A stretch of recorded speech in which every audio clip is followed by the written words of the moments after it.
있죠. 순천 10대 여성 흉기 살해 피의자 얘기도 좀 해보겠습니다. 30살 박대성으로 공개가 됐는데 맨발로 웃으면서 도주하는 화면이 지금 CCTV에 잡혀가지고 봤는데 굉장히 소름이 돋더라고요. 그러니까 이게 사실 뭐 범행의 동기, 물론 이제 범죄 자체의 동기를 찾기도 좀 어렵긴 하지만 범행에 있어서는 정말 일면식도 없는 그런 이제 피해자와의 관계여가지고 이게 정말 묻지마 범행 중에 하나라고 보여지고, 근데 심지어 이제 그러고 나서 이제 또 따라가서 이런 행동을 하고 나서 또 웃는 모습까지 나왔다라고 하니까 과연 이게 정말 인간으로서 할 수 있는 그런 행동인지 정말로 납득이 되지 않고, 그리고 영장실질심사를 들어가면서 이제 했던 말을 보면 인정을 하는지 여부에 대해서는 증거가 나왔기 때문에 인정을 할 수밖에 없다, 그런 입장을 나왔거든요. 예. 그 정말로 이게 또 이런 내용의 입장을 밝힌 걸 보면 보통은 정말 자기가 잘못했다라고 하면 그냥 다른 걸 다 떠나서 이제 피해자에 죄송하고 유가족에게 죄송하다라고 할 것 같은데, 그런 말도 없이 오히려 그냥 본인이 증거가 나왔기 때문에 인정을 해야 된다, 이런 입장으로 간 것을 보면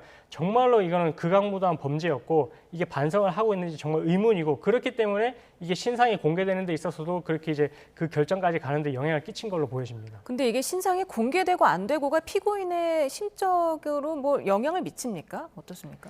근데 워낙 이제 이 사건이 극악무도한 사건이다 보니까 이런 부분들이 신상이 공개된다고 해서 뭔가 영향이 있을지도 사실 의문이긴 합니다. 왜냐하면 너 정신적으로 정말로 이제 뭐 이 사람이 사이코패스일 수도 있고 뭐 그런 상황이라면 이렇게 신상이 공개된다고 해서 오히려 이제 이런 부분들에 있어서도 더 자기가 이제 잔혹한 범행을 저질렀으니까 뭔가 자기가 과시하듯이 그렇게도 이제 보여질 수도 있는 부분이라고 판단이 되거든요. 근데 어쨌든 국민들의 입장에서는 이런 부분들이 이제 알 권리적인 측면에서도 이제 필요한 부분이고, 적어도 이 피의자 말고 다른 이제 혹시나 뭐 유사한 사건에 있어서 범행을 혹시나 이제 의도적으로 아니 우발적으로라도 생각을 하는 사람이 있다면 그런 부분에 있어서 이렇게 이제 뭔가 신상이 공개됐을 때 그런 파장을 생각했을 때는 좀 이제 재범을 방지하는 그런 이제 의미도 있는 것 같아가지고, 어쨌든 뭐 이런 부분에 있어서 이제 신상이 공개됐다고 해서 반성을 할지는 모르겠지만 어쨌든 다시는 일어나서는 안 될 범죄고, 이런 부분들에 있어서 국민들의 알 권리 측면에서도 이런 신상 공개의 결정이 난 것 같습니다. 예, 지금 저희가 그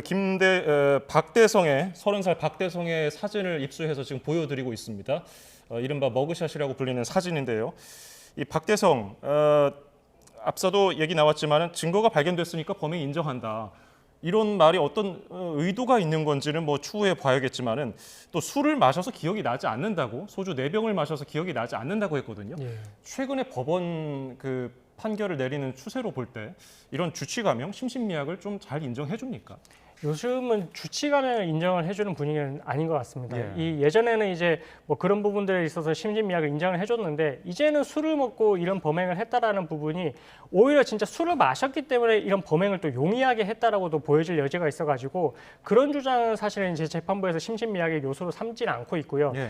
다만 이제 정신적으로 정말로 이제 뭔가 크게 질환이 있고 했을 때 그런 부분들에 대해서 전문의의 뭐 소견을 통해 가지고 이런 심신미약에 해당하는 그런 내용이 이제 판단이 나온다면, 그랬을 때는 이례적으로 이제 뭐 그런 부분 심신미약을 인정을 할 수 있지만, 지금의 추세에 있어서는 이게 술을 많이 마셨다라고 해서 심신미약 감형을 해주는 그런 분위기는 아니라고 볼 수 있을 것 같습니다. 아니 그런데 지금 소주 4병을 마셨다는 거는 기억을 하면서 그 이후에 사람을 죽인 게 기억이 나지 않는다는 게 과연 말이 되는 얘기입니까?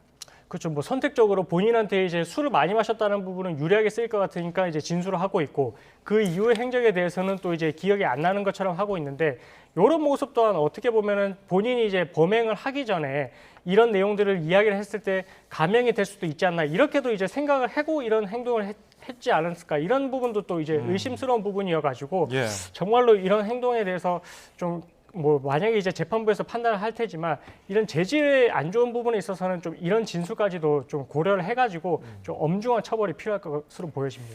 네, 또 피해자가 최근 검정고시에 합격해서 경찰관이 되고 싶어 했던 지망생이었고, 또 편찮으신 아버지 약을 사러 나갔다가 이런 참변을 당한 것으로 전해지면서 많은 국민이 공분하고 있습니다. 그래서인지 이제 그 박대성 씨의 식당 주변에 이렇게 좀 많은 테러 비슷한 것들이 이뤄지는 것 같은데, 이런 경우에는 좀 법적 처벌을 받을 수 있는 만큼 주의를 해야 되지 않겠습니까?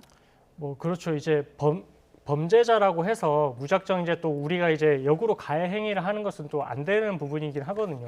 이런 걸 이제 사적 제재라고 하는데, 사실 이제 그런 부분들이 뭐 형법상 손괴죄나 아니면 뭐 신상을 유포하는 것이 명예훼손이 될 수는 있는 부분은 맞습니다. 근데 이런 부분도 생각을 해야 될 것 같습니다. 왜 우리가 이렇게 이제 사적 제재를 가하냐라고 하면은 이게 국민들 입장에서는 그동안 이제 수사기관을 통해서 결과가 나왔을 때, 사법부를 통해서 결과가 나왔을 때 형량이 그만큼 충족이 되지 않는 부분이 있었거든요.